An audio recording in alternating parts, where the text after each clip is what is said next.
Start where we left. दो इंसान है एंड लेट्स से यहाँ पर एक पत्थर है।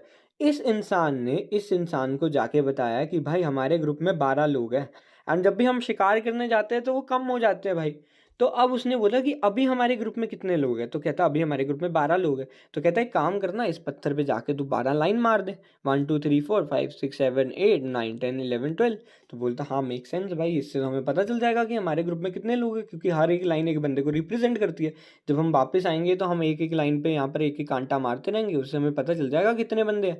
जहाँ पर लाइन खत्म होगी वहाँ पर पता चल गया कि भाई हमारे ग्रुप से 4 बंदे नहीं मिल रहे, विच मीन्स कि वो 4 बंदों को कोई खा गया, कोई मार गया या काट के खा गया, क्या पता, हमें क्या पता उसके बारे में।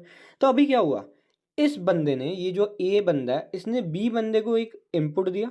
इनपुट क्या दिया, हमारे ग्रुप में 12 बंदे। बी बंदे ने क्या किया, उसने आउटपुट दे दिया, उसने एक पत्थर पे 12 लाइनें बना के दे दी कि ले भाई ये तेरा आउटपुट हो गया। अब देखो ऐसे करके बहुत सारी एग्जांपल बन सकती है एंड आप कितने भी एग्जांपल पे बात कर लो भाई, कुछ भी बोल दो। अब है ना, इस एग्जांपल को ना कंप्यूटर में पता क्या होता है, कंप्यूटर में ना एक लैंग्वेज है जिसका नाम है सी लैंग्वेज। सी लैंग्वेज में ना इनपुट आउटपुट फंक्शंस होते हैं। अब फंक्शंस क्या होते हैं, फंक्शन लेट्स से कि वो एक ऐसी चीज़ है जो कि कोई काम को परफॉर्म करने में हेल्प करती है, ठीक है, और परफॉर्म करने में हेल्प करती है, उसको फंक्शन कहते हैं। एंड फंक्शन है ना एक प्री रिटन चीज़ है जो कि हमारे कंप्यूटर में ऑलरेडी लिख दी हुई है एंड हमें उसको बस कॉल करना होता है अपने असेंबली लेवल में।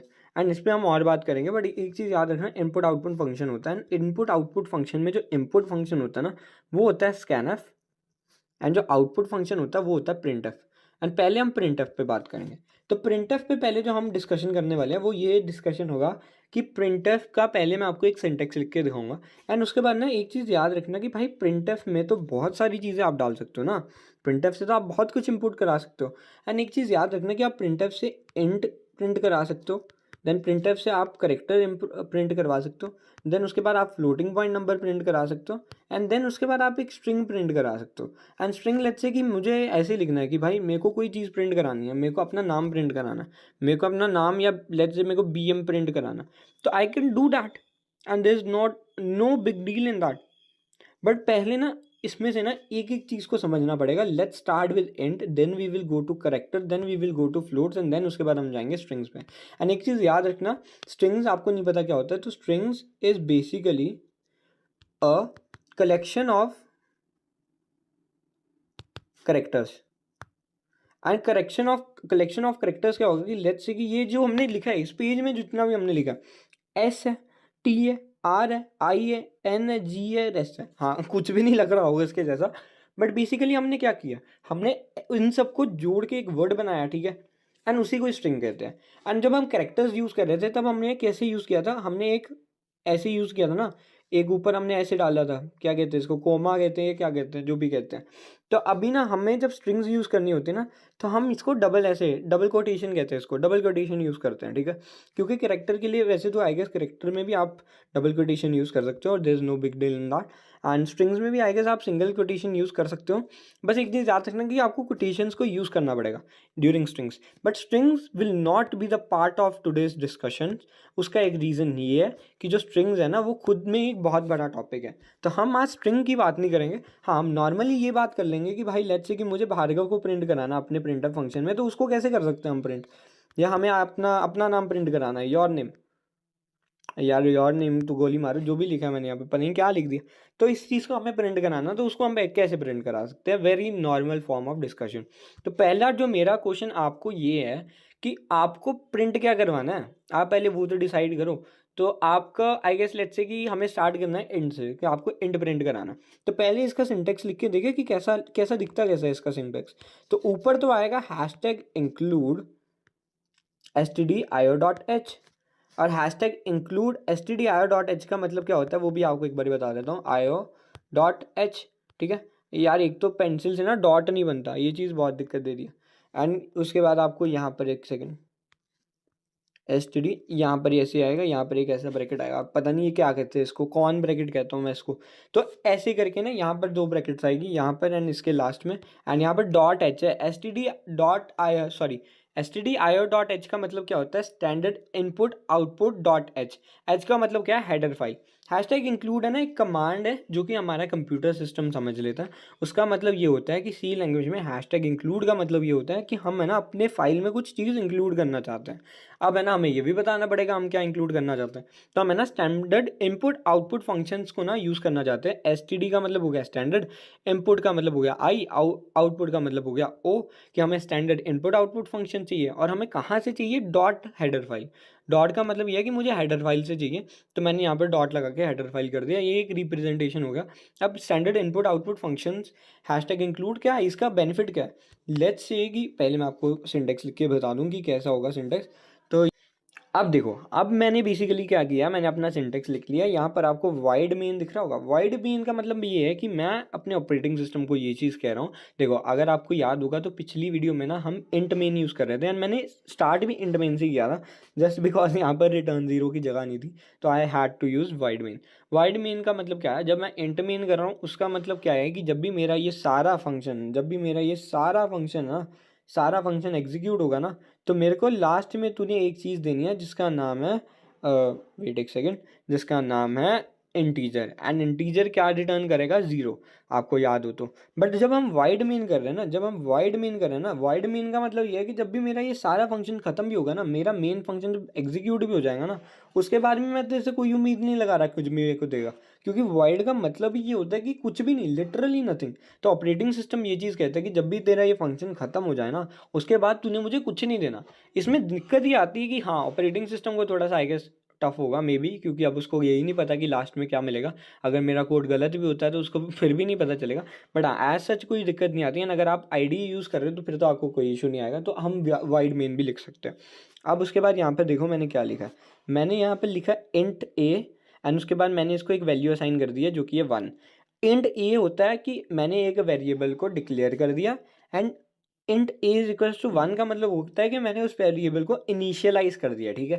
एंड सेमी कोलन तो बहुत ज़रूरी है, ये आई गेस मैंने अपनी पिछली वीडियो में भी एक दो जगह मिस किया था, प्लीज़ उसको दिमाग में रखना, ठीक है। उसके बाद ये जो प्रिंटफ फंक्शन है ना, ये प्रिंटफ फंक्शन इज़ बेसिकली कि मैं अपने कंप्यूटर को बोल रहा हूँ कि मुझे ना अब जो मैंने इंट ए है ना उसको आउटपुट देना, ठीक है। बट वो कहते हैं कि भाई देखो प्रिंटफ फंक्शन पता कैसे काम करता है, मैं आपको बता देता हूँ। आप यहाँ पर प्रिंटफ फंक्शन लिखो, उसके बाद आपको ब्रैकेट में जाना है, एंड ब्रैकेट में जाके ना आपको यहाँ पर एक स्ट्रिंग देनी है। String can be anything, like let's say कि यहाँ पर मैंने अपना नाम लिखना है, यहाँ पर मैंने अपना, लाइक लेट्स से कि मेरे को यहाँ पर अपना इंटीजर को प्रिंट कराना है, करेक्टर को प्रिंट कराना है, देन उसके बाद मेरे को अपना यहाँ पर फ्लोटिंग पॉइंट नंबर को प्रिंट कराना है। बट उसने पता क्या बोला, कहता है कि देखो अगर तो आप मेरे को सीधा यहाँ पर अपना आके बोलोगे कि मुझे अपना ए को प्रिंट कराना है, तो मुझे क्या पता भाई आप क्या प्रिंट कराना चाहते हो, क्या आप लिटरली सिर्फ ए प्रिंट कराना चाहते हो या कि आपने जो वेरिएबल असाइन करा है कि int a is equal to 1, आप 1 को प्रिंट कराना चाहते हो। तो कहता हूँ मुझे कोई आइडिया तो दो, मुझे कैसे पता चलेगा आपको क्या प्रिंट कराना है, भाई मैं तो ए कर दूंगा, मेरी मर्जी भाई, तो आप कौन होते हो मेरे को बताने वाले। तो कहता है भाई देख, इसको ना शांति से टैकल करते हैं, इसका कोई एक सोल्यूशन होगा। तो एक बंदा आके कहता है भाई इसका बेस्ट सोल्यूशन पता क्या है, कि आपको जब भी इंट को रिप्रेजेंट करना ना, तो आप है ना अपने स्ट्रिंग के अंदर है ना परसेंटेज डी यूज़ करो। डी का मतलब होता है डेसिमल, और हाँ अगर आपको नहीं पता तो आप सी लैंग्वेज में डेसिमल का मतलब इंट ही हो गया, ठीक है। एंड उसके बाद बोला कि ठीक है इंट का तो तेरा हो गया, सॉर्टेड हो गया, तो अगर करेक्टर्स को प्रिंट कराना तो कहता है उसके लिए परसेंटेज सी कर दो, इसमें कौन सी बड़ी बात है। तो उसके बाद किसी ने बोला ठीक है फ्लोटिंग के लिए, तो कहता है देखो सी का लॉजिक एफ पे लगा दो, यहाँ पर एफ कर दो। तो कहता है ठीक है, मतलब कि हम प्रिंट में फ्लोट कार एंड इंटीजर को प्रिंट करा सकते हैं, बस उसके लिए हमें ये चीज़ चाहिए, हमें चाहिए परसेंटेज डी, उसके बाद हमें चाहिए परसेंटेज सी, उसके बाद हमें चाहिए परसेंटेज एफ। एंड किसी बंदे ने बोला ये तो बहुत सही चीज़ होगी, अब तो मेरे कंप्यूटर को कोई डाउट ही नहीं है ना कि मेरे को ए प्रिंट कराना है या 1 प्रिंट कराना है। मैं अपने प्रिंटर फंक्शन में डायरेक्टली लिख देता हूँ कि मुझे ए नहीं प्रिंट कराना, मुझे भाई मेरे को चाहिए इंटीजर चाहिए, तो मैंने यहाँ पर परसेंटेज डी लिख दिया। अब मेरे को ये भी बताना है कि मैंने लेट्स से कि मैंने अपने फंक्शन में दो इंटीजर्स लिख दिए, मैंने int a is equals to 1 कर दिया, int b is equals to मैंने कर दिया 3 कर दिया, एंड यहाँ पर आ गया सेमीकोलन। तो अब मेरे को अपने कंप्यूटर को ये चीज़ भी तो बतानी है ना। एक सेकंड रुकना, पहले मैं इसको यहाँ पर कहीं पे मूव कर लूँ।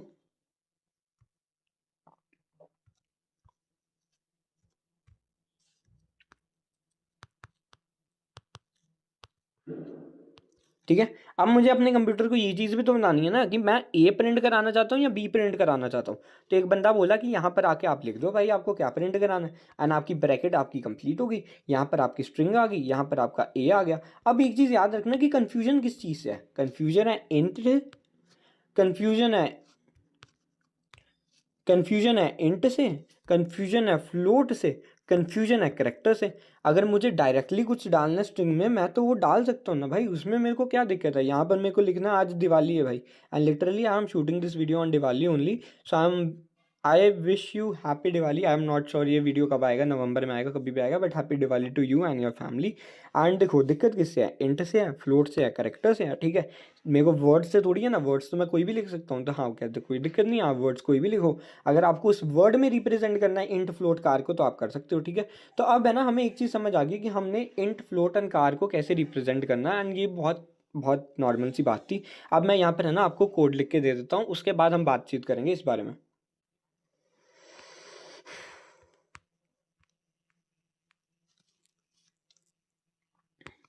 देखो कोड मैंने लिख लिया, पहली ये लाइन का मतलब समझ आ गया। ये लाइन का मतलब क्या है, हैशटैग इंक्लूड stdio डॉट का मतलब ये है कि मैं अपने फंक्शन को ये, अब मैं अपने कंप्यूटर को ये चीज़ कह रहा हूँ कि ये फंक्शन एग्जीक्यूट होने से पहले ना तेरे को एक छोटा सा काम करना है। वो ये करना है कि तुझे स्टैंडर्ड इनपुट आउटपुट फंक्शन है ना, हेडर फाइल से उठा के ना उसका एक प्रोटोटाइप होता है वो मेरे लिए कोड में डाल देना।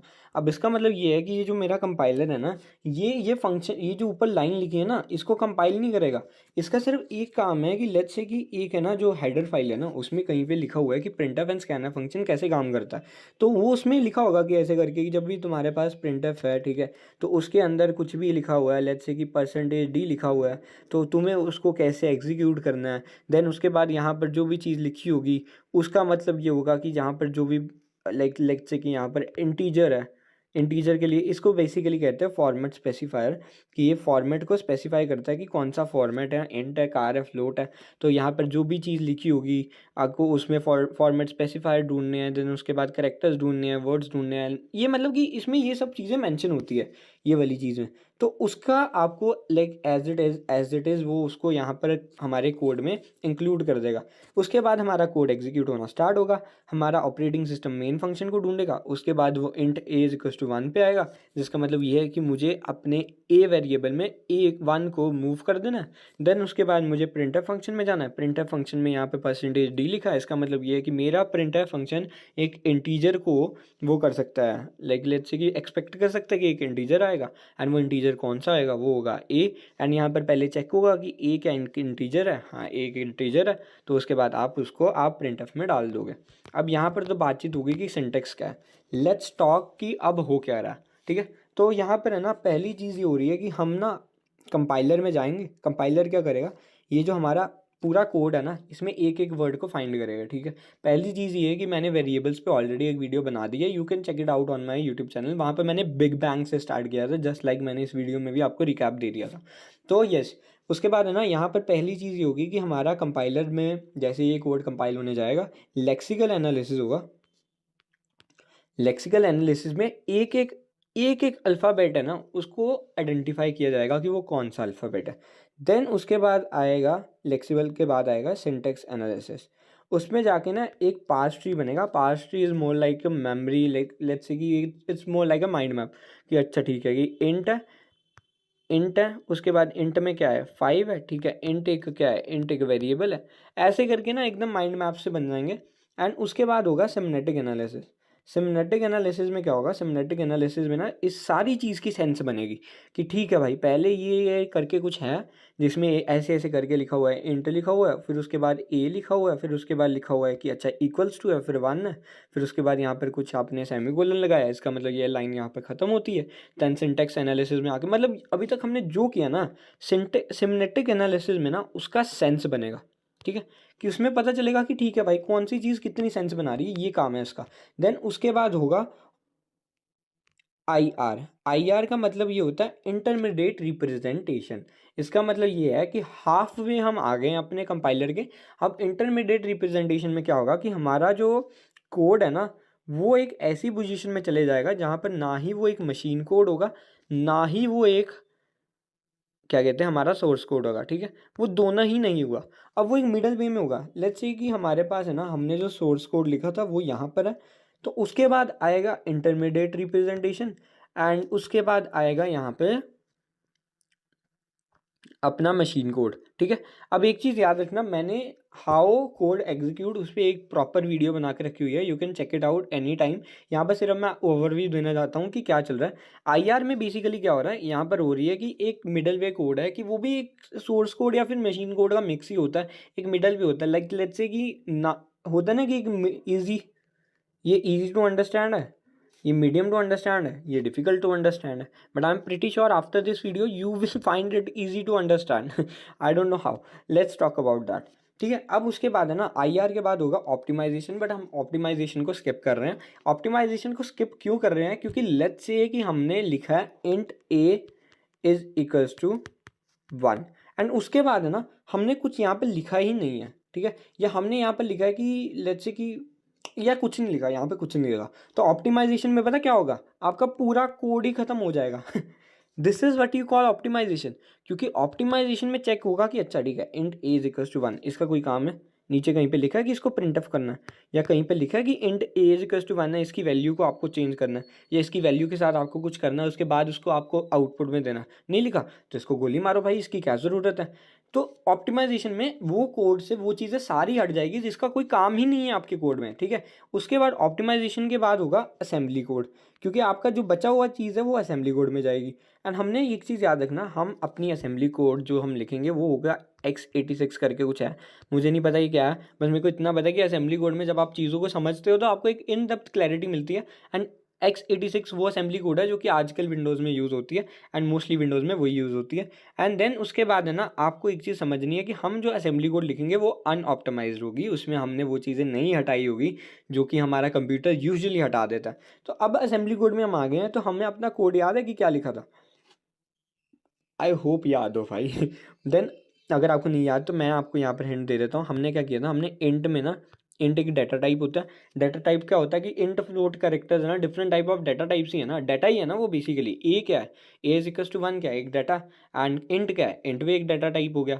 फ्लोट क्या है, फ्लोट भी एक डाटा टाइप हो गया। करेक्टर क्या है, करेक्टर भी एक डाटा टाइप हो गया। Int is equals to A equals to 1 था, यहाँ पर सेमीकोलन, सेमीकोलन लगाया करो, उससे आपको आदत पड़ जाएगी। देन उसके बाद हमने इसको प्रिंट किया था, प्रिंट किया था, यहाँ पर आप प्रिंट में ए डाल दो कि मतलब आपको आइडिया हो कि आपने ए को प्रिंट किया था। ऐसा काम मत करना, सिर्फ आपको बताने के लिए कर रहा हूँ। तो यहाँ पर हमने बेसिकली क्या किया, पहले तो भाई ये इसको मिटा दूँ। तो यहाँ पर हमने पहले किया, पहले आपको अगर आपको नहीं याद तो मैंने पिछली वीडियो में एक्सप्लेन किया था कि हमारे कंप्यूटर में होती है मेमोरी स्टैक। मेमोरी स्टैक में ना यहाँ पर डिफरेंट डिफरेंट मेमोरी होती है, एंड एक मेमोरी ना 8 बाइट्स की होती है, 8 बिट्स की होती है, सॉरी बिट्स की होती है। एक बिट क्या होता है, एक बिट होता है 0 या 1, एंड एक बाइट क्या होता है, एक बाइट का मतलब होता है 8 बिट्स, ठीक है। ये चीज़ याद रखना, ये एक छोटा सा कंसेप्ट है, मैंने आपको बता दिया। तो बेसिकली क्या होता है कि हमारा मेमोरी जो कोड है ना, ये जो हमारी मेमोरी है, इसमें ना डिफरेंट डिफरेंट कॉलम्स होते हैं। लाइक लेट्स से ये हमारा एक कॉलम है, तो ये जो कॉलम है ना, इसमें आप 8 बाइट्स को स्टोर करके, सॉरी 1 बिट्स को स्टोर करके रख सकते हो। लाइक लेट्स से कि इसमें आप 1 बाइट को स्टोर करके रख सकते हो, एंड 1 बाइट में कितने होते हैं, 8 बिट्स होते हैं। ये थोड़ा कन्फ्यूजिंग होगा but I try to explain that. तो अब क्या होता है कि जब भी हमारा कोड एग्जीक्यूट होता है ना, तो जो हमारे फंक्शंस होते हैं या जो हमारा वो होता है ना लोकल वेरिएबल्स, वो ना मेमोरी के एक हिस्से में जाते हैं जिसको कहते हैं स्टैक। एंड उसके बाद जो हमारा रेस्ट ऑफ द कोड है ना, वो एक पार्ट ऑफ मेमोरी में जाता है जिसको कहते हैं कोड सेगमेंट। एंड ऐसे करके ना हमारी मेमोरी काम करती है। एंड यही था, छोटा सा ही कंसेप्ट था, मैंने आपको एक्सप्लेन कर दिया, और कुछ नहीं है। अब है ना बेसिकली आपको एक चीज़ समझनी पड़ेगी कि जब भी हम एक मेमोरी में जा रहे हैं ना, तो हमें अपनी मेमोरी को बताना पड़ेगा। पहले मैं इस पेज को क्लियर आउट कर दूं। आई होप आपको पता चल गया कि हमें क्या करना है। हमें एक इंट ए नाम का एक वेरिएबल असाइन करना है, एंड उसके बाद उसको प्रिंट ऑफ करना है, ठीक है। तो हमारे पास ये जो मेमोरी है ना, हमारी मेमोरी होगी, ठीक है। इसमें डिफरेंट डिफरेंट कॉलम हो गए। तो पहले तो हमें एक स्टार्टिंग पॉइंट चाहिए ना कि हम कहाँ से स्टार्ट कर रहे हैं अपने कोड को एग्जीक्यूट करना। तो उसके लिए ना हमें एक रजिस्टर चाहिए। रजिस्टर क्या होता है, रजिस्टर होता है बेसिकली, लेट्स से कि आपके पास है ना, आपके पास है ना एक किचन शेल्फ है, किचन शेल्फ है, ठीक है। अब वो किचन शेल्फ में बहुत सारे, लाइक लेट्स से बहुत सारे मिर्च मसाले पड़े होंगे, बहुत सारी ऐसे फूल पत्ता गोभी पड़ी होगी भाई, कितना कुछ पड़ा होगा, ठीक है। तो अब है ना आपको वो बार बार यहाँ से वहाँ जाना पड़ रहा है, उसके कारण ना आपका बहुत टाइम वेस्ट हो रहा है। तो आपने क्या किया, आपने छोटे छोटे बाउल ले लिए, उसमें आपने ना अपने जो सामान है वो थोड़ा थोड़ा डाल के रख लिया, एंड यही रजिस्टर होता है। Register is basically a very quick form of memory जो कि सीपीयू में प्रेजेंट होती है, ठीक है। एंड रजिस्टर्स क्या करता है, रजिस्टर्स के बहुत सारे काम होते हैं। जो हमारा जो मेन रजिस्टर है ना, पहला वो होता है परसेंटेज आरबीपी। आरबीपी क्या है, RBP is like representing base pointer. Basically define करता है कि जो हमारा कोड है ना वो कहाँ से स्टार्ट होने वाला है, it's like a starting point, ठीक है। उसके बाद है ना हमें जो नीचे जो इसके साथ यूज होता है वो होता है आरएसपी। आरएसपी क्या होता है, register I guess it was register stack pointer, if I am not wrong. मैं बहुत ख़राब हूँ नाम, हाँ रजिस्टर स्टैक पॉइंटर था, मेरे को याद आया। तो register stack pointer and register base pointer होता है, ठीक है। अब रजिस्टर बेस पॉइंटर क्या होता है, लेट्स से कि हमने ना अपने कोड में लिखा है पुश, आई होप कि कलर विजिबल होगा, पुश परसेंटेज आरबीपी, ठीक है। तो यहाँ पर है ना हमारा आरबीपी को पुश कर दिया, मतलब ये हमारा स्टार्टिंग पॉइंट आ गया, ठीक है। अब जो आरएसपी है ना वो तो हमारे पुराने कोड में भी कहीं पे यूज हुआ होगा, ठीक है। तो वो लेट्स से कि वो यहाँ पर कहीं पे है, ठीक है। आरबीपी को इस कलर से रिप्रेजेंट करते हैं कि वो यहाँ पर है कहीं पे, ठीक है। तो अब हमने क्या बोला है कि हमारा जो आरबीपी है ना उसको मूव कर दो, सॉरी आरएसपी है ना, ये हमारा आरएसपी है, ठीक है। आरएसपी को मूव कर दो परसेंटेज आरबीपी के पास। तो अब क्या होगा कि ये जो आरएसपी है ना ये यहाँ से मूव होके यहाँ चले जाएगा, यहाँ पर आ जाएगा जहाँ पर हमारा बेस पॉइंटर है। उसके बाद हमने सब्ट्रैक्ट कर दिया $16। $16 का मतलब ये है कि हमें 16 बाइट स्टोरेज चाहिए। एंड उसके बाद हमने यहाँ पर लिख दिया परसेंटेज आरएसपी, कि हमने अपने आरएसपी को बोला कि तू यहाँ पर है ना, यहाँ से 16 पॉइंट मतलब 16 बाइट्स नीचे आ जा। लेट्स से कि हमारे पास एक मेमोरी स्टैक है, मेमोरी स्टैक में आई don't know like let's say कि यहाँ पे 1 2 3 4 5 6 7 8 करके ऐसे बहुत सारी स्टोरेज होगी।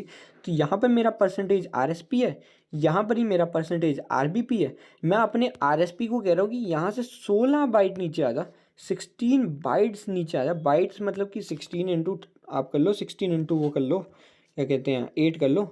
16 इंटू 8 कितना होगा, it will be 80 plus 48, it will be 128 if I am not wrong. तो 128 बिट्स नीचे आ जा, कि मतलब कि ये जो तेरे ऊपर के 128 बिट्स है ना इसको खाली छोड़ दे। वो क्यों खाली छोड़े हैं, क्योंकि भाई ये हमारी स्टैक है एंड इसमें हमें जगह चाहिए अपने लोकल वेरिएबल्स के लिए, ठीक है। इसके बाद हमें जगह चाहिए अपने मेन फंक्शन के लिए, हमें चाहिए प्रिंटफ फंक्शन के लिए, कितने सारे फंक्शन हैं उन सब के लिए जगह चाहिए। And that's what we are asking from our memory stack. यहाँ पर मैं लिख भी देता हूँ memory stack, memory stack.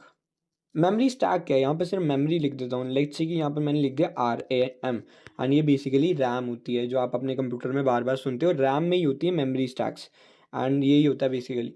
And जो रजिस्टर है ना, एक चीज़ याद रखना कि जो रजिस्टर है ना, ये मेरे को भी शुरू में डाउट रहता था, register are not present, registers are not present in RAM, registers are literally present in the CPU itself. CPU में रजिस्टर्स प्रेजेंट होते हैं। अब पहले एक चीज़ कर लेते हैं, पहले ना समझ लेते हैं टाइप ऑफ रजिस्टर्स क्या होते हैं, ठीक है। तो रजिस्टर्स है ना बहुत डिफरेंट टाइप के होते हैं। A फैमिली होती है, B फैमिली होती है, C फैमिली होती है, D फैमिली होती है, S और ID फैमिली भी होती है, उसके बारे में हम नहीं बात करेंगे क्योंकि यार मैं आपको याद थोड़ी करवाना चाहता हूँ, मैं सिर्फ आपको थोड़ा कंटेक्स्ट देना चाहता हूँ कि हाँ बहुत सारे टाइप ऑफ रजिस्टर्स होते हैं। तो जो हमारा पहला रजिस्टर है ना वो होता है 64 बाइट्स का, मतलब वो 64 बिट्स, सॉरी 64 बाइट्स क्यों कह रहा हूँ मैं, 64 बिट्स, 64 बिट्स BITS बिट्स। अब बिट्स के कारण क्या होता है कि बिट्स क्या होता है, 0 एंड 1 नहीं होता ना, एक बिट क्या होता है या तो वो 0 होगा या वो 1 होगा, ठीक है। तो मेरा जो 64 बिट्स वाले रजिस्टर है ना वो होंगे अब A फैमिली है तो वो होगा RAX, यहाँ पे कलर बदल लूँ अच्छा लगेगा, colour should be let's say brown कर लेते हैं, RAX, RBX, RCX, RDX, ये हो गया 64 बिट्स का फैमिली। अब हो गया 32 बिट्स का फैमिली, अब हो गया 16 बिट्स का फैमिली, अब हो गया 8 बिट्स का फैमिली एंड 8 बिट्स का फैमिली। अब यहाँ पर दो 8 बिट्स के फैमिली क्यों कर रहे हैं, क्योंकि एक 8 बिट, अब देखो ये तो बहुत ये आपको समझाऊंगा, ये मैं आपको स्पेशल नेक्स्ट पेज में समझाऊंगा, तो इसको अभी हम स्किप कर देते हैं and let's talk about 32 and 16 bits. उसके बाद 32 बिट्स हैं, तो 32 बिट्स में आप आर ए एक्स की जगह ई ए एक्स लिखते हो, देन ई बी एक्स लिखते हो, देन उसके बाद ई सी एक्स लिखते हो, देन उसके बाद ई डी एक्स लिखते हो, देन उसके बाद आप 16 की बात करते हो तो आप ई को ड्रॉप कर देते हो, ई एक्स हो जाता है, बी एक्स हो जाता है, सी एक्स हो जाता है एंड डी एक्स हो जाता है। जब आप बात करते हो 8 बिट्स के रजिस्टर्स की, तो 8 बिट्स के रजिस्टर में ना दो चीज़ें होती हैं, 8 बिट्स। और एक चीज़ याद रखना, when we talk about printf function ना, तो प्रिंटफ फंक्शन के ना एक रिक्वायरमेंट होती है। रिक्वायरमेंट ये होती है कि आप मुझे इंट दो, आप मुझे स्ट्रिंग दो, आप मुझे करेक्टर दो, मेरे को मिनिमम टू मिनिमम है ना 32 बिट्स चाहिए अपने अंदर, कैसे भी करके दो, मुझे कोई फ़र्क नहीं पड़ता, but I want my 32 bits. ठीक है, तो अब इसका मतलब ये है कि मेरे पास है ना 4 1 2 3 4 1 2 3 एंड यहाँ पर एक लगा दो 4। ठीक है, ये मेरे पास 4 कॉलम हो गए। इसका मतलब ये है कि 1 2 3 4 5 6 7 8 1 2 3 4 5 6 ऐसे करके आपने सारा फिल कर दिया। ठीक है, बट एक चीज़ याद रखना, मैं अपना 8 बिट्स ऊपर भी तो फिल कर सकता हूँ, या मैं अपनी 8 बिट्स नीचे भी तो फिल कर सकता हूँ। तो मेरा कंप्यूटर सिस्टम पता क्या कहता है कि जो आपका रजिस्टर है जो कि आपके ऊपर के 4 बिट्स को फिल कर सकता है, उसका आपने बोला ए एच का मतलब ये है हायर मतलब हायर, एंड जो आपके लोअर 8 बिट्स है ना वो हो गया ए एल। नहीं समझ आया, फिर से आ जाओ। मैं ये कह रहा हूँ कि बेसिकली मेरा प्रिंटर फंक्शन ये चीज़ कह रहा है कि मुझे ना 32 बिट्स चाहिए। अब मैं आपको रियल एग्जांपल से बता रहा हूँ कि मेरा प्रिंटर फंक्शन कह रहा है मुझे 32 बिट्स चाहिए, कैसे भी चाहिए, कहीं से भी ला के दो। ठीक है, तो मेरा कंप्यूटर ये चीज़ कह रहा है कि लेट्स से कि हमें ना उसके अपर 8 बिट्स में कोई वैल्यू फिक्स करनी है, कि लेट्स से कि मेरे पास 8 8 करके कितने हैं, 4 बार है ना, तो मैक्स टू मैक्स मैं 250 वैल्यू भर सकता हूँ, 255 वैल्यू भर सकता हूँ 8 बिट्स में। बट ऐसे करके मेरे पास 4 बिट्स है। अब 225 को आप 4 के साथ मल्टीप्लाई कर दो, तो अब मेरे पास मैक्स टू मैक्स वैल्यू क्या हो सकती है कि मैं हर किसी में 1 1 1 1 1 1 1 1 करके डाल दूँ। ठीक है, बट लेट्स से कि मेरे को ना बाकी नीचे के 4 रजिस्टर से कोई मतलब मेरे को नीचे के 4 कॉलम से कोई मतलब नहीं है, मेरे को अपनी फर्स्ट रो में 1 1 1 1 करके जो मेरे 8 बिट्स है ना, लाइक मेरे फर्स्ट कॉलम में मेरे पास 8 बिट्स है। ठीक है, ये मेरा फर्स्ट कॉलम है। ठीक है, तो उसमें 8 बिट्स है। ठीक है, तो मुझे वो 8 बिट्स फिल करने हैं 1 1 1 1 1 1 1 के साथ, एंड बाकी के जितने भी कॉलम है I don't give a damn about that. ठीक है, उसमें मेरे को 0 0 भरना। ठीक है, एंड एक मेरा मर्जी ये है कि भाई मेरी जो ऊपर के 3 है ना उसमें मेरे को 0 0 से फिल करना, बट जो मेरी लास्ट वाली है ना उसमें मेरे को कुछ ना कुछ फिल करना, 1 1 करना, कुछ भी करना। तो उसके लिए ना हमने स्पेसिफाई कर दिया कि हमारे जो टॉप ऊपर के 8 बिट्स है ना उसके लिए मैंने एक रजिस्टर बनाया जिसका नाम है A H. Of course that will be like नीचे आओगे तो बी एच हो गया, सी एच हो गया, डी एच हो गया, एंड जब आप अपना लोअर 8 बिट्स के साथ खेल रहे हो तो वो हो गया A L, B L, C L and D L. ये थोड़ा बहुत था रजिस्टर वगैरह का। अब एक चीज़ याद रखना कि प्रिंटफ फंक्शन है ना 2 रजिस्टर्स मांगता है, एंड रजिस्टर्स क्या मांगता है, मतलब प्रिंटफ फंक्शन है ना आर्ग्यूमेंट्स मांगता है, एंड आर्ग्यूमेंट्स है ना रजिस्टर्स में स्टोर होते हैं। प्रिंटफ फंक्शंस को चाहिए आर्ग्यूमेंट्स। टॉक्सिक मतलब हमारा प्रिंटर फंक्शन थोड़ा टॉक्सिक है, उसको आर्ग्यूमेंट्स चाहिए, तो अब प्रिंटर फंक्शन को चाहिए आर्ग्यूमेंट। एंड प्रिंटर फंक्शन के ना थोड़े बहुत आर्ग्यूमेंट्स होते हैं, आई गेस 6 या 7 होते हैं, आई am not sure about the number, and याद करने की जरूरत नहीं है। जो प्रिंटर फंक्शन में आर्ग्यूमेंट्स होते हैं ना उसका जो पहला आर्ग्यूमेंट है ना वो पता क्या है, आर्ग्यूमेंट है कि प्रिंटर फंक्शन जब हम है ना बेसिकली क्या करते हैं, हमारा असेंबली कोड लिखते हैं ना तो लास्ट में ना हम करते हैं कॉल प्रिंटफ। अब जो हम कॉल प्रिंटफ कर रहे हैं ना उसका मतलब ये है कि मेरे सी लैंग्वेज में प्रिंटफ नाम का एक ऑलरेडी फंक्शन असाइन है। अब जो फंक्शन असाइन है तो उसमें इनपुट भी तो चाहिए ना, कि लेट्स से कि हमारा कोई फंक्शन है कि ऐसे करके वो कोई फंक्शन है कि प्रिंटफ है, उसके बाद उसमें आपको यहाँ पर ये चीज़ डालनी है, उसके बाद आपको यहाँ पर ये चीज़ डालनी है, ऐसा करके कुछ भी है। तो वो चीज़ पता क्या है कि यहाँ पर वो हो गया कि इसका फर्स्ट आर्ग्यूमेंट क्या है, कि इसको पहली कौन सी चीज़ चाहिए हमारे से, देन उसके बाद इसका सेकंड आर्ग्यूमेंट क्या है, इसका थर्ड आर्ग्यूमेंट क्या है, ऐसे करके आर्ग्यूमेंट्स होते हैं। ठीक है, तो अब है ना बेसिकली क्या चीज़ है कि हमारा जो फर्स्ट आर्ग्यूमेंट जो प्रिंटफ फंक्शन को चाहिए वो ये चाहिए कि इनकी स्ट्रिंग में लिखा क्या है, इनकी स्ट्रिंग में कौन सा फॉर्मेट स्पेसिफायर है। मतलब कि लेट्स से कि हमने यहाँ पर कुछ भी लिख दिया, आपको ना इसकी क्लैरिटी पता कब मिलेगी, जब हम इसका असेंबली कोड लिखेंगे। तो let's write it's assembly code first. पहली 3 लाइनें समझ आ गई कि हमने क्या किया था, हमने किया था पुश किया था। ठीक है, हमने पुश किया था, उसके बाद हमने सॉरी पुश किया था, उसके बाद हमने मूव किया था, उसके बाद हमने सब्ट्रैक्ट किया था। अब है ना हम थ्रू आउट दिस वीडियो ना इस चीज़ को पता क्या बोलेंगे, स्टार्ट। याद रखना, इसको हम स्टार्ट बोलेंगे। हमने अपना शॉर्टकट बनाया, कहीं पे भी नहीं लिखा होगा ये, तो मेरा सिर मत फाड़ने आना कि भाई कहीं नहीं मिला ठीक है, तो ये होगा स्टार्ट। ठीक है, अब स्टार्ट में ना यहाँ पर हमने स्टार्ट कर दिया, उसके बाद है ना क्या होगा, मूवल होगा $1 2% 4% RBP। प्लीज़ पिछली वीडियो में जाके इसका मतलब समझ लेना।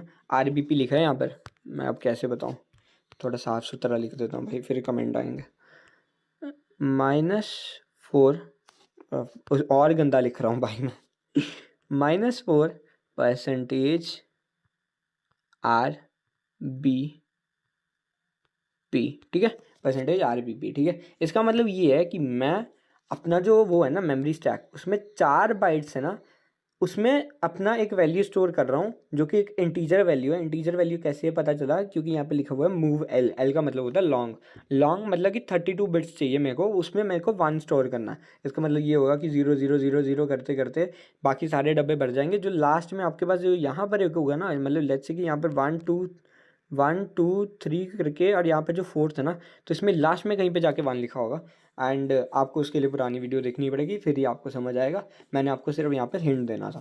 उसके बाद है ना आपने मूवल $1 करके -4 कर दिया। अब इसका मतलब ये है कि आपका जो वो है ना, जो आपका कंप्यूटर, जो आपका मेमोरी स्टैक है, उसमें मेमोरी स्टैक नहीं, जो आपका कोड वाला सेगमेंट है, वहाँ पर आपको पता चल गया कि आपने क्या कर दिया। उसके बाद है ना अब हमने अपना वो काम कर दिया कि हमने इंट a=1 वाला काम हमने कर दिया। अब हमें इसको प्रिंट एफ करना है, मतलब इसको प्रिंट करना है। अब हमें यहाँ पर लिखना है print F for integers, and ये लिख के मैं साथ में मिटा दूंगा क्योंकि जगह नहीं है मेरे पास। तो यहाँ पर मैं पता क्या करूँगा, यहाँ पर मैं अब करूँगा कोड लिखूँगा। कोड क्या लिखूँगा, पहले मैं लिखूँगा मूव $, सॉरी गलत लिख दिया, move -4% RBP to % EAX। EAX क्या होता है, EAX इज ए रजिस्टर। अब पहले %EAX के बारे में सुन लो, क्या होता है %EAX is a register. And इस रजिस्टर के ना थोड़े बहुत काम होते हैं, मैं आपको बता देता हूँ। पहला काम ये होता है, it stores value, stores temporary value store करके रखता है कि थोड़ी देर के लिए आप, मतलब कि आप कहीं पे आपको जाना है, तो बाहर आपको एक लेट से आपको वॉशरूम जाना है, तो आपको हाथ में कुछ है, तो आपने किसी को पकड़ा के रख दिया, तो वो यही काम करता है EAX। सेकंड ये क्या करता है, ये ना रिप्रेजेंट करता है कि आपके प्रिंटफ फंक्शन में कितने फ्लोटिंग पॉइंट नंबर है। ठीक है, फ्लोटिंग पॉइंट नंबर है। ठीक है, एंड उसके बाद एक काम और करता था, मेरे को वो याद नहीं है, आई गेस कुछ ऐसा कुछ करता होगा, हाँ। और एक आपका एड्रेस स्टोर करता है इन स्कैनर फंक्शन, वो हम बाद में देख लेंगे। ठीक है, तो अभी हमारा वो काम नहीं है, बट आपको पता चल गया कि %EAX एक रजिस्टर है, वो क्या काम करता है। ठीक है, अब उसके बाद है ना हमने क्या करना, अपना EAX में जो वैल्यू है ना, उसको मूव ऑन करना ESI में। ESI is also a register. अब यहाँ पे परसेंटेज डाल दो यार। अब ESI क्या करता है, ESI इज बेसिकली, अब एक चीज़ याद रखना, यहाँ पर मैं यूज़ कर रहा हूँ EE। इसका मतलब ये है कि ये कौन से बिट्स के रजिस्टर है, ये 32 बिट्स के रजिस्टर है, मतलब ये सिर्फ 32 बिट्स ही स्टोर कर सकते हैं।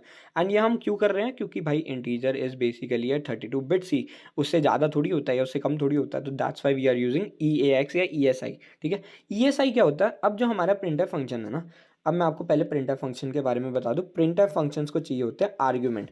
पहला आर्ग्यूमेंट ये चाहिए कि लेट्स से कि हमारे पास एक स्ट्रिंग है ना, तो वो हमने यहाँ पर जो मर्जी लिख दिया, यहाँ पर हमने लिख दिया भार्गव, उसके बाद मेरे को यहाँ पर लिख दिया %D, एंड उसके बाद मैंने ना बस इतना ही काम करा है और कुछ नहीं।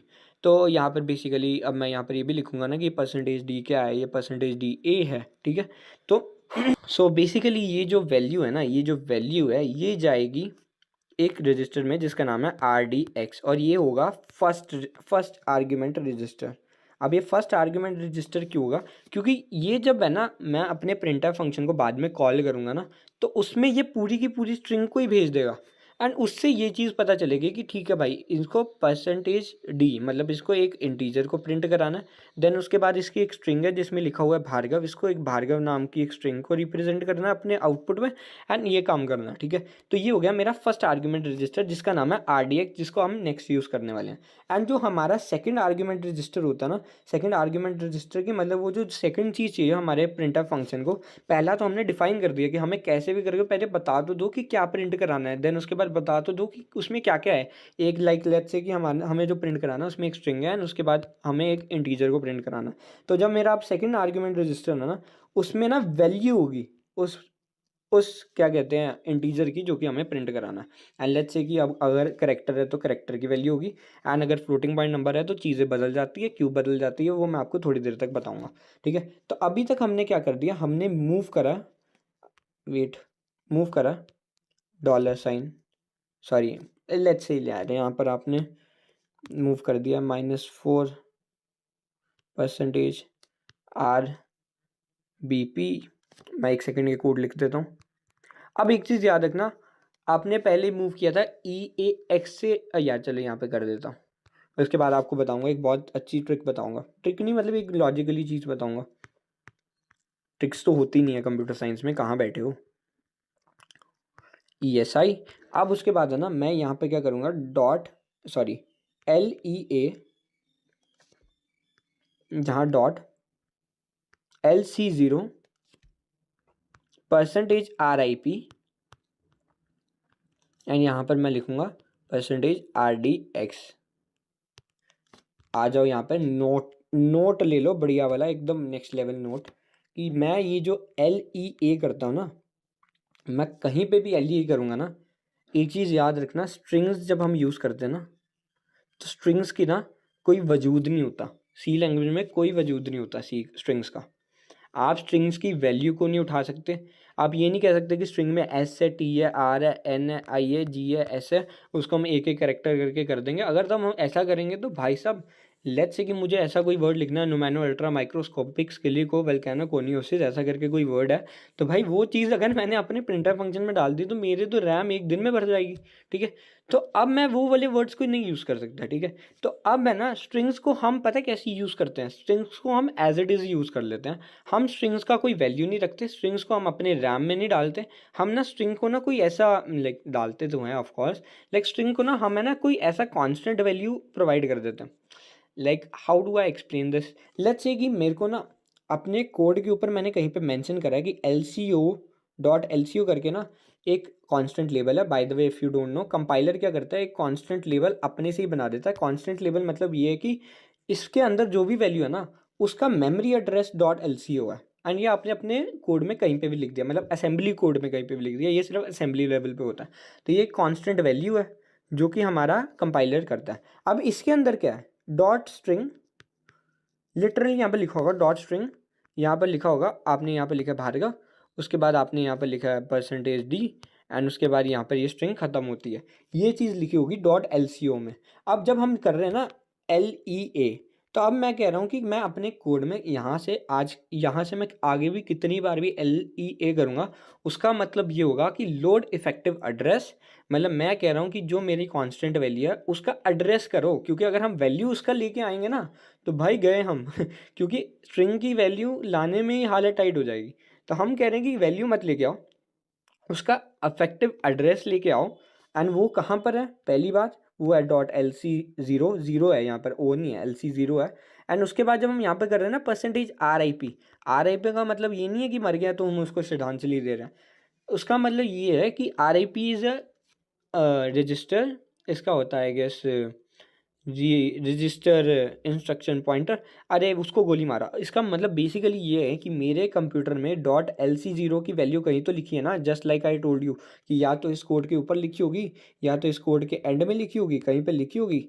तो वो ना क्या करता है, ये %RIP ऊपर या नीचे कहीं पे भी जाता है वो मेमोरी स्टैक में, और .LC0 की वैल्यू ढूंढ के लेके आता है। ठीक है, और उसके बाद है ना हमने क्या किया, उस इफेक्टिव एड्रेस को %RDX में डाल दिया।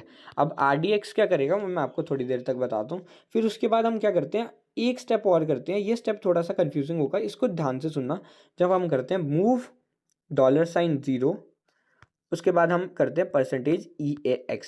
मैंने आपको पहले भी बताया ना कि हमारा परसेंटेज EAX क्या काम करता है। पहला तो करता है वो टेम्प्रेरी वैल्यू स्टोर करता है, ठीक है, टेम्प्रेरी वैल्यू स्टोर करता है। सेकंड एक काम और करता है, वो ये भी काउंट रखता है अपने पास कि हमारा जो प्रिंटर फंक्शन है उसमें हमने कितने आर्ग्यूमेंट ऐसे डाले हैं जिसमें हम फ्लोटिंग पॉइंट नंबर्स को रिप्रेजेंट करना चाहते हैं या फ्लोटिंग पॉइंट नंबर्स को आउटपुट लेना चाहते हैं।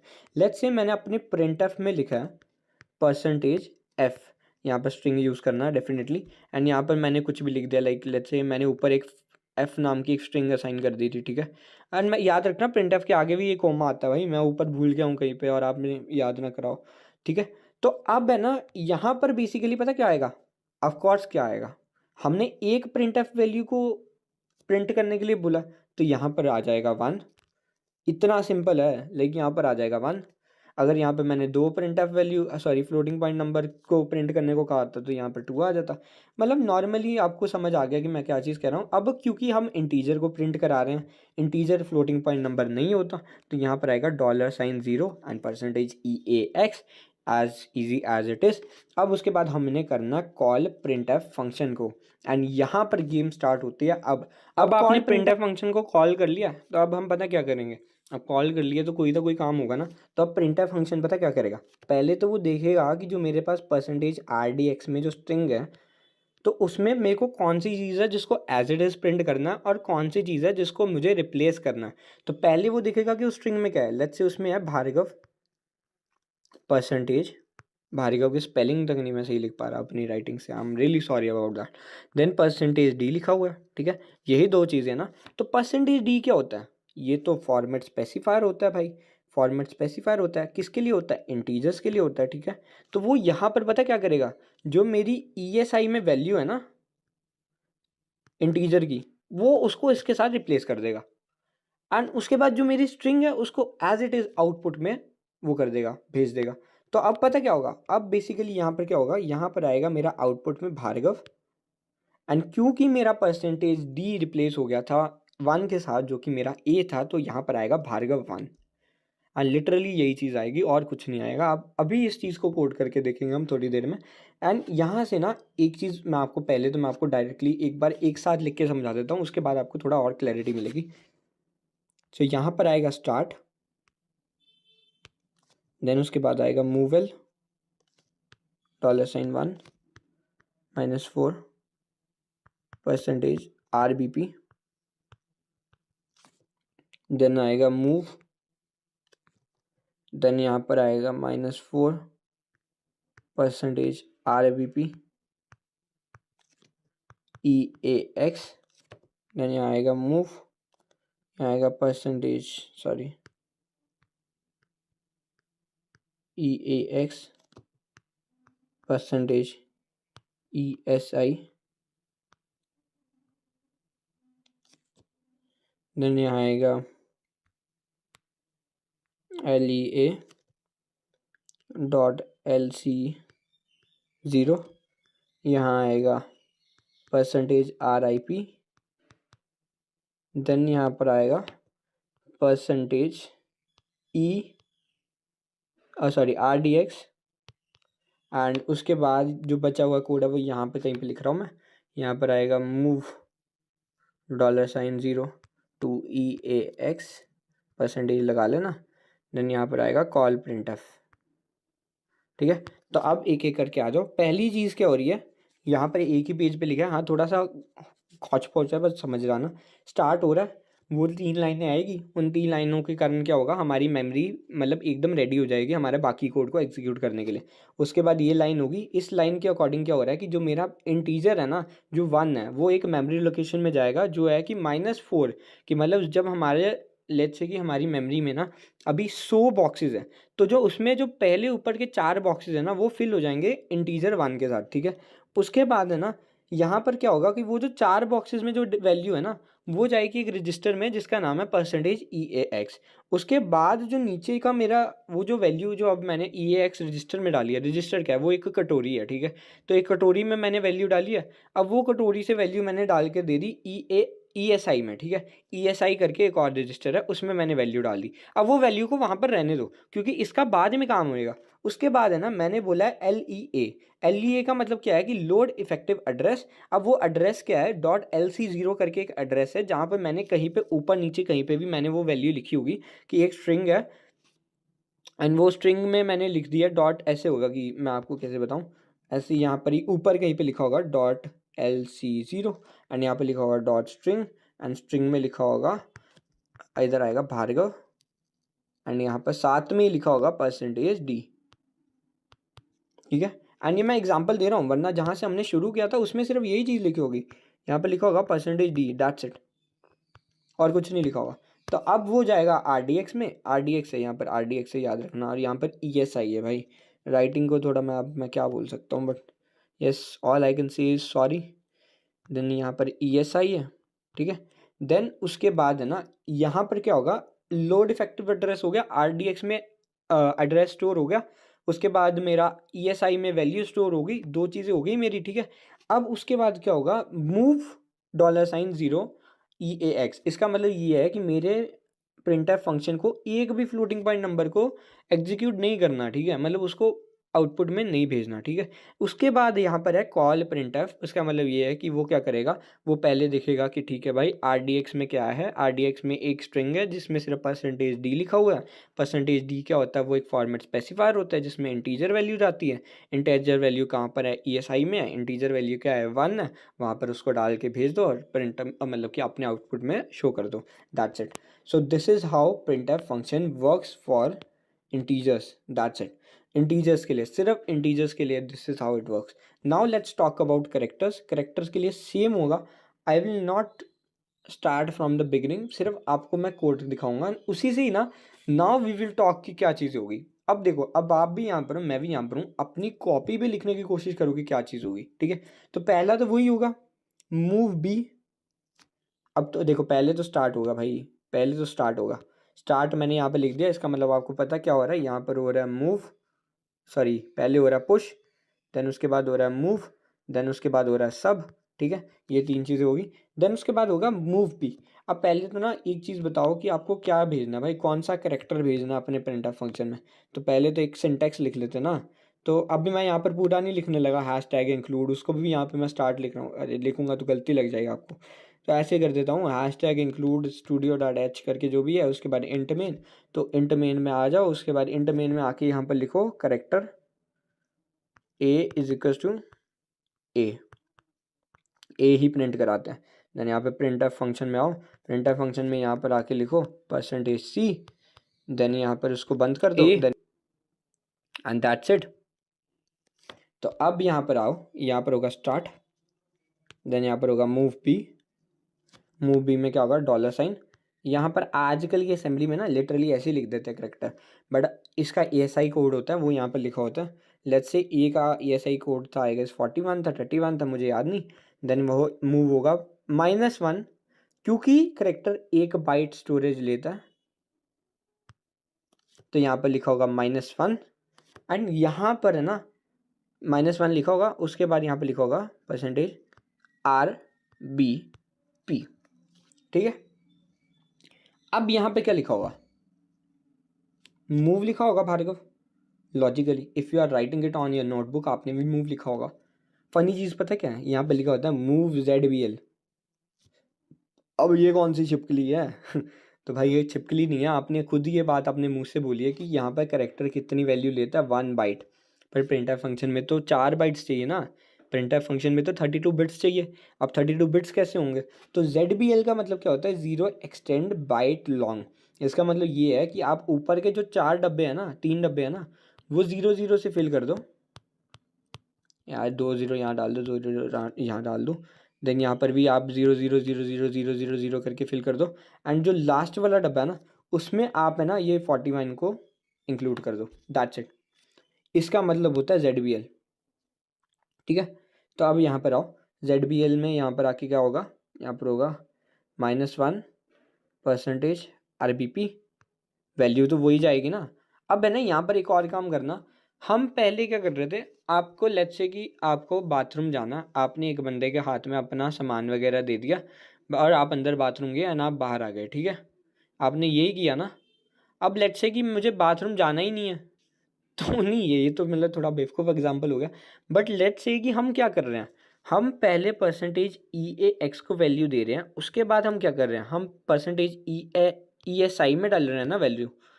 आजकल के कंप्यूटर पता क्या करते हैं, वो ई ए एक्स में वैल्यू डालते ही नहीं है, वो डायरेक्टली यहाँ पे लिख देते हैं ई एस आई, कि सीधा ई एस आई को वैल्यू दो ना, आपको ई ए एक्स में क्यों डालनी है वैल्यू, जब आप सीधा ई एस आई में वैल्यू डाल सकते हो। एंड वही काम हम करेंगे, अब हम यहाँ पे सीधा ई एस आई में वैल्यू डाल देंगे। अब ई एस आई में वैल्यू कैसे जाएगी, ई एस आई क्या है, 32 बिट्स का वो है, रजिस्टर है ना।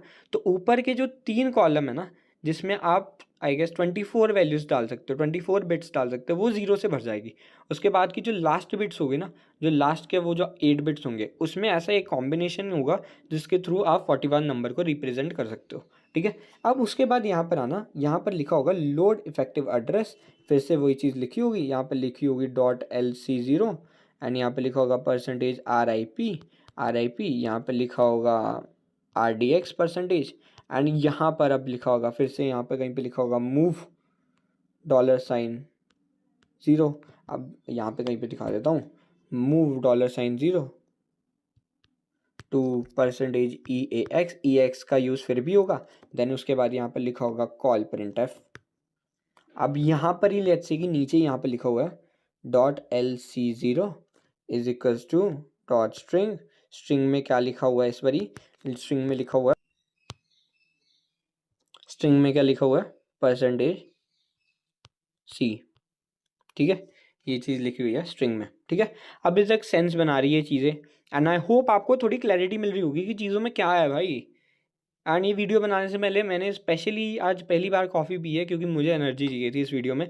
आई रियलाइज कि मेरी लास्ट वीडियो में एनर्जी नहीं थी। हाँ, धीरे धीरे एनर्जी इसमें भी लो हो रही होगी, but please manage that out.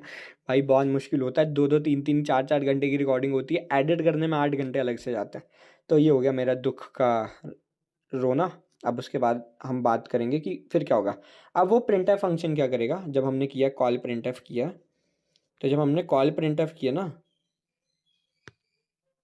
तो वो अब देखेगा परसेंटेज RDX में क्या है। RDX में इस बार सिर्फ एक स्ट्रिंग है, एंड वो स्ट्रिंग है RDX में, वो पता क्या करेगा, उसका इफेक्टिव एड्रेस में जाएगा ना, वहाँ पर देखेगा कि ठीक है सिर्फ परसेंटेज C है, ठीक है। परसेंटेज C क्या होता है, परसेंटेज C होता है करेक्टर का format specifier.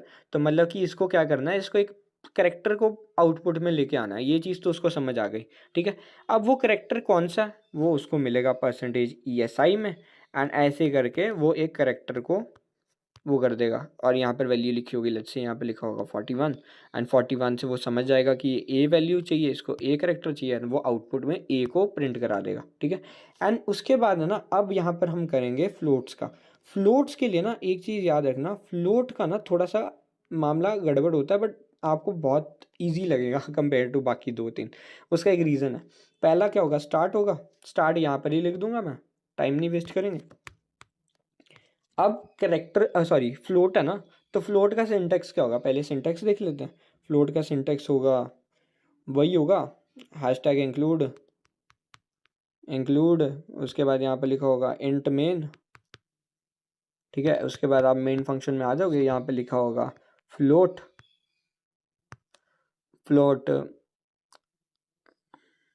Pi is equals to, यहाँ पे लिखा होगा 3.14। यार अब मैं कैसे लिखूँ 3.14, गिव मी अ सेकेंड, थोड़ा पीछे करके लिखते हैं। आप भी साथ साथ लिखो भाई, फिर थोड़ा क्लैरिटी मिलेगा। फ्लोट पाई 3.14, देन उसके बाद आपको इसको प्रिंट करना है, प्रिंट एफ परसेंटेज एफ, यहाँ पर आपको लिखना है एफ, सॉरी यहाँ पर यार, यहाँ पर इसको एफ में चेंज कर लेना यार, मैं पाई नहीं लिख पाऊंगा अब। यहाँ पर सेमीकोलन आएगा, यहाँ पर भी सेमीकोलन आएगा, एंड इसको यहाँ पर बंद कर देना, रिटर्न 0 कर देना, या यहाँ पर वाइट कर दो यार, यहाँ पर वाइट कर दो, ठीक है। इसको कोड करके दिखाऊंगा, डरना मत, ठीक है। डरना नहीं भाई, मेरे से आप चीज़ें समझ रहे हो, तो फिर काहे डरना भाई, ठीक है। तो अब यहाँ पर आओ, यहाँ पर आके अब हम करेंगे नेक्स्ट लेवल चीज़ करेंगे। अब लिखेंगे हम फ्लोट का assembly code.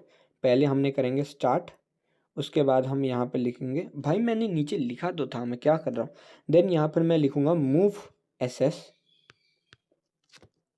.lc0 percentage RIP, then यहाँ पर आएगा परसेंटेज XMM0।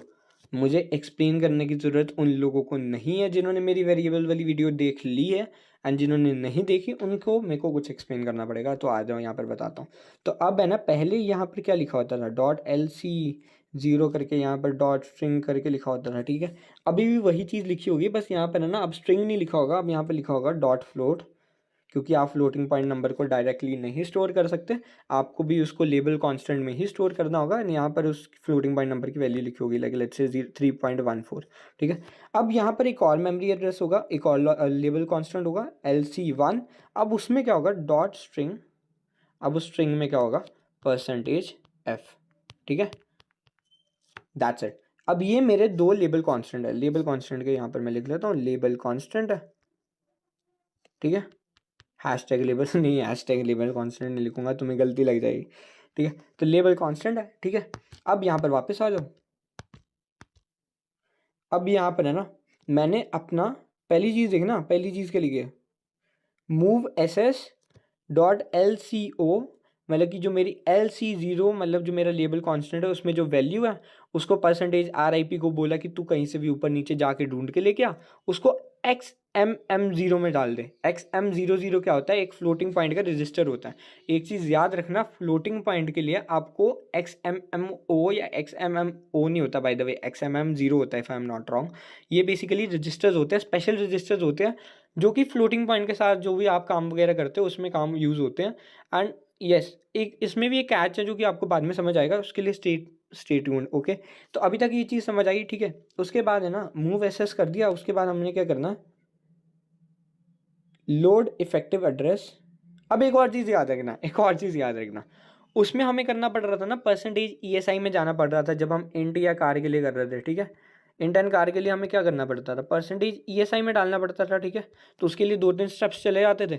अब फ्लोटिंग पॉइंट नंबर में ना printf फंक्शन को जब हम कॉल करते हैं ना, तो वो पता क्या दिखता है कि %XMM0 में कौन सी वैल्यू है, उसको वो प्रिंट कराने के लिए भेज देता है, ठीक है। तो अब वो तो हमने कर दिया, मतलब हमारा मेन स्टेप तो यहाँ पर ही खत्म हो गया, जहाँ पर हम पहले मूव L कर रहे थे, उसके बाद हम -4 पता नहीं क्या क्या कर रहे थे। अब हमने यहाँ पर वो वाला काम ऑलरेडी कर दिया है, हमने यहाँ पर अपने वो रजिस्टर को %XMM0 में अपनी वैल्यू को डाल दिया। अब यहाँ पर हमें इफेक्टिव एड्रेस लोड करना है, किसका करना है, %LC1 %RIP।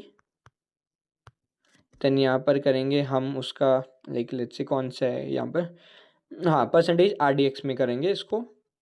देन यहाँ पर करेंगे मूव $, क्या आएगा इस पर ही, 1 आएगा।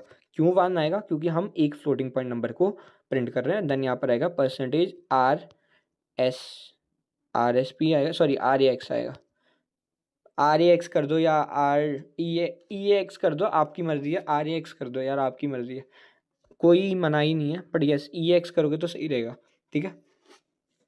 तो अब उसके बाद यहाँ पर क्या करोगे, कॉल करोगे printf को, ठीक है। अब printf को कॉल किया, printf कहता हाँ भाई बोल क्या काम है, तो printf कहता कि देख भाई, printf को जब आपने कॉल किया तो वो कहता मेरे को तेरे %XMMO में एक वैल्यू मिल रही है XMM0 में, एंड वो वैल्यू है 3.14। ये पॉइंट है यार, मेरा यहाँ पर है ना पेंसिल से पॉइंट नहीं लगता, तो वो है 3.14, ठीक है। और मेरे को ना तेरे एक %RDX है, उसमें एक वैल्यू मिल रही है जो कि है एक स्ट्रिंग जिसमें एक %f लिखा हुआ है, जो कि एक फॉर्मेट स्पेसिफायर है, ठीक है, ठीक है। तो अब है ना ये चीज़ क्लियर हो गई आपको। तो अब वो कह रहा है कि इस %f को किसके साथ रिप्लेस कर दो, 3.14 के साथ, एंड उसको आप आउटपुट दिखा दो अपने टर्मिनल पे। That's it. अब हमारा ना printf फंक्शन खत्म हो गया इंट के लिए, फ्लोट के लिए, उसके बाद कैरेक्टर्स के लिए। अब बारी है स्ट्रिंग्स की, कि लेट्स से कि हमें सीधा भार्गव को प्रिंट कराना है। वैसे तो मैंने इस चीज़ को कवर अप कर दिया, बट स्टिल मैं आपको थोड़ा सा बता देता हूँ। तो आपको पता क्या करना, यहाँ पर जाना, पहले तो ऊपर कहीं पे ना ये चीज़ आप पहले सिंटेक्स लिख देते हैं यार, पहले सिंटेक्स लिख देते हैं, #include stdio.h। देन यहाँ पर आएगा इंट मेन फंक्शन में आ जाओ। मेन फंक्शन में आने के बाद यहाँ पे लिख दो आप printf, वही लिखे जो सारे लिखते हैं हेलो वर्ल्ड, हेलो वर्ल्ड से हम स्टार्ट करेंगे। हेलो वर्ल्ड के स्पेलिंग देख लेना, क्योंकि मेरे को आते हैं बट यहाँ पर लिखने में थोड़ी डिफ़िकल्टी होती है, as I told you. Then यहाँ पर आ जाओ। तो अब पहले पता क्या होगा, यहाँ पर है ना, यहाँ पर ही आपको करके दिखा देता हूँ। LC0 में एक स्ट्रिंग की वैल्यू स्टोर होगी ST। ये ज़ीरो नहीं है, ये पॉइंट है, बार बार कह रहा हूँ पॉइंट। मैं आपको एक दूसरी चीज़ के साथ लगा के दिखा देता हूँ। इट्स लाइक, वेट, ये है, ठीक है। इस चीज़ को ऐसे लिख के दिखाता हूँ मैं आपको। ये LC0.STRING। अब वो स्ट्रिंग में क्या वैल्यू है, लिखा हुआ है हेलो वर्ल्ड। हेलो की स्पेलिंग गलत है but don't mind. Hello world, WhatsApp वाला हेलो भेजा मैंने। एंड उसके बाद है ना, अरे पेंसिल की ज़रूरत है भैया, ऐसे नहीं लिखा जाएगा। यहाँ पर बेसिकली क्या होगा, लोड इफेक्टिव एड्रेस। अब एड्रेस किसका लोड करेंगे, .LC0, एंड उसमें %RIP को बोलेंगे कि भाई कहीं से भी ढूंढ के लेके आ, वो मेरी मर्जी नहीं है, मतलब तेरी गलती है कि तू ढूंढ के ला कहीं से भी। यहाँ पर आएगा RDX, एंड यहाँ पर आएगा लोड इफेक्टिव एड्रेस कर दिया। उसके बाद यहाँ पर पता क्या आएगा, यहाँ पर आएगा, क्योंकि RDX में इस बारी ऑलरेडी वैल्यू स्टोर्ड है। मतलब मैं आपको पहले कोड लिखता हूँ, उसके बाद दिखाता हूँ। यहाँ पर आएगा 0%EAX, एंड अब हम यहाँ पर कॉल कर देंगे, यहाँ पर लास्ट में कॉल कर देंगे printf को। अब यहाँ पर क्या हो रहा है, अब यहाँ पर चीज़ समझना, LC0 में स्ट्रिंग की वैल्यू स्टोर्ड है, ठीक है। तो हमने क्या बोला है कि उसका इफेक्टिव एड्रेस को लोड कर तू %RDX में, क्योंकि मेरा printf फंक्शन क्या देखता है, मेरा printf फंक्शन को जब मैं कॉल करता हूँ तो वो देखता है कि %RDX में जो स्ट्रिंग है, ठीक है, जो स्ट्रिंग है उसमें क्या लिखा हुआ है, ठीक है। तो वो उसको तो एज इट इज प्रिंट करता है, एंड वहाँ पर देखेगा कि यहाँ पर क्या, वहाँ पर क्या %D लिखा है, अच्छा नहीं लिखा। %F लिखा है, अच्छा नहीं लिखा। %C लिखा है, अच्छा नहीं लिखा। अगर ये तीनों चीज़ें उसको नहीं मिलती ना, तो वो जो एज इट इज चीज़ है ना, जो हमने वहाँ पर लिखी है हेलो वर्ल्ड, तो हेलो वर्ल्ड को डायरेक्टली प्रिंट करा देता है। तो मतलब 3 लाइन का असेंबली कोड होता है, लिटरली सिर्फ 3 लाइन का। पहली लाइन ये है कि load effective address, oh my goodness, मैंने रिमूव कर दिया, लोड इफेक्टिव एड्रेस। यहाँ पर .LC0, यहाँ पर %RIP लिखा होगा। तो वो पहली चीज़ क्या कर रहा है, वो लोड इफेक्टिव एड्रेस कर रहा है %RIP का RDX में। उसके बाद वो मूव कर रहा है ज़ीरो को, पता नहीं क्या कर दिया मैंने, मूव कर रहा है $0 को EX में, जिसके मतलब ये है कि कोई भी फ्लोटिंग पॉइंट नंबर नहीं है। एंड देन उसके बाद है ना, ये लास्ट में कॉल कर रहा है प्रिंटर फंक्शन को, एंड दैट इज इट।